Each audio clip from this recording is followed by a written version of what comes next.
ఒక గుడిలో జరిగే అద్భుతాల గురించి ఆ గుడి పెద్ద ఆ ఊరి ధనవంతుడి దగ్గరికి వెళ్ళి ఆహ్వానించగా ఆ ధనవంతుడు ఇలా అన్నాడు, వచ్చి సాధించేదేముంది? గత 30 ఏళ్ళుగా వింటూనే ఉన్నాను. ఒక్కటైనా గుర్తుందా? సమయం వృధా తప్ప జరిగేదేమీ లేదు అన్నాడు.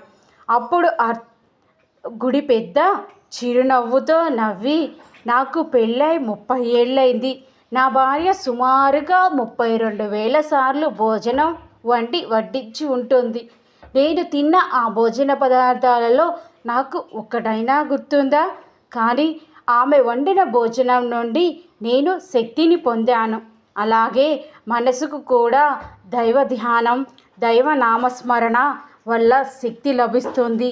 అందుకే మిమ్మల్ని ఆహ్వానిస్తున్నాను అన్నారు.